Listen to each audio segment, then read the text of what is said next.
ibulong sa patay ang mga sakit at mga problema. Ayan. Pag-usapan natin kagimat yung binubulong daw sa mga patay ang mga sakit nila upang dalhin nila sa patay. Pag-usapan natin mga kagimat ng mga naging usapan about dito. Tara, let's go! What's up mga kagimat? Na ito na naman ninyong kagimat, si Heping Agimat na mahilig sa agimat pero wala namang agimat. Nasa puso ang tunay na agimat.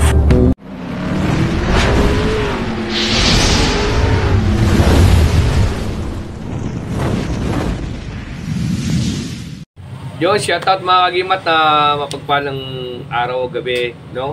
Sa inyong lahat, mapag-usapan natin yung sinasabi ng mga matatanda, mga may sakit na ibulong mo yung sakit dito sa mga namatay na tao pagka inapisit sa mga patay. Puntahan nyo at ibulong natin yung mga sakit natin at mga problema natin, ibulong natin sa kanila para dalhin na nila kung saan sila pupunta dahil patay daw sila.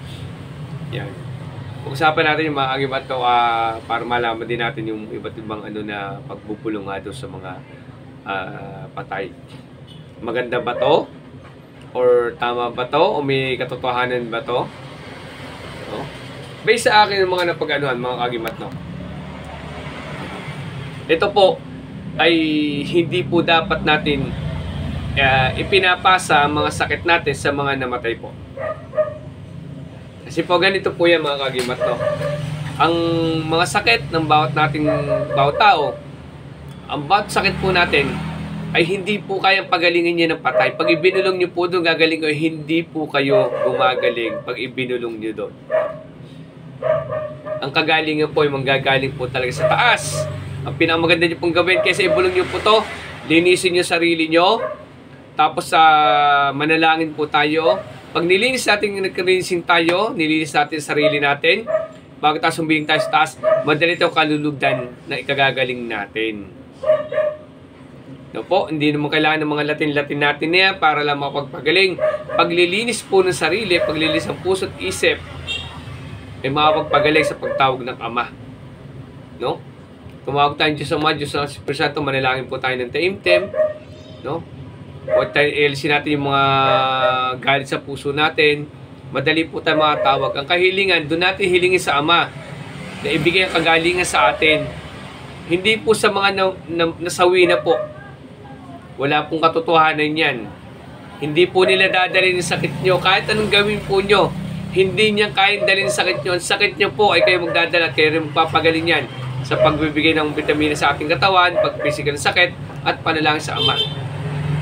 Hindi po makapagpagaling sa inyo yung patay pag binulong nyo doon. Yung problema nyo din po ay hindi rin po madadala ng patay pag ibinulong natin sa patay yung mga problema natin. Ang kailangan po natin yan, i-relax po natin sarili natin, linisin natin yung problema natin, alisin natin yan. Huwag nyo takasan ng problema. Sa kailangan po dyan, solusyonan nyo. Pag nasolusyon nyo, napakaluwag po ng loob nyo. Pag natapos yung problema nyo, nagawa nyo ng maayos, napaubayan nyo, ang gaan po ng pakaramdam. Pag gumawa po pakaramdam nyo, doon po masisigurado po natin, maglilinis po ng sarili. Bago tayo manalangin, ihiling natin yung ating kahilingan. No? Yung mga, may nagtanong po sa amin ay binubulong daw po sa patay. Yung kanilang sakit, yung problema nila, binubulong sa patay. Sinasabi nila sa patay, dalhin nyo na ang problema ko, dalhin nyo na ang sakit ko. Hindi po, wala pong katotohanan yan. Ang makapagpagaling po sa inyo sa sakit nyo, ay ang Diyos Ama at Diyos ng Espiritu Santo po. Tumawag po kayo, manalangin kayo at nilisin sarili para po magkalugdang kayo. No? Maraming salamat, God bless sa inyo. Nabi, makatulong po sa inyo to. Huwag nyo na po nating abalahin at bulungan yung mga patay, no? Ito po yung dagdag idea lang po na sa mga nagtatanong po sa akin about sa pagbubulong sa patay. Itigil nyo na po yan. Manalangin po tayo maglinis sa sarili, magpatawad sa lahat ng mga kasalanan ng mga nagawa sa atin, ng mga taong nakakap natin. Yun po pinaka-the best, paglinis, pag-cleansing, bago manalangin, bago biling. Bigyan ng tawad, magpatawad. Okay? Kakagimat no. Yung mga ganun po, wala na po tayong bulong-bulong sa patay po. Huwag nyo na pakialaman yung patay. Hayaan nyo na po sila manahimik. No, maraming salamat. God bless sa inyo lahat. Ito namin yung kagimat sa Heping Agimat. May agimat pero wala namang agimat. Nasa puso ang tuloy na. Thank you. God bless po sa inyo.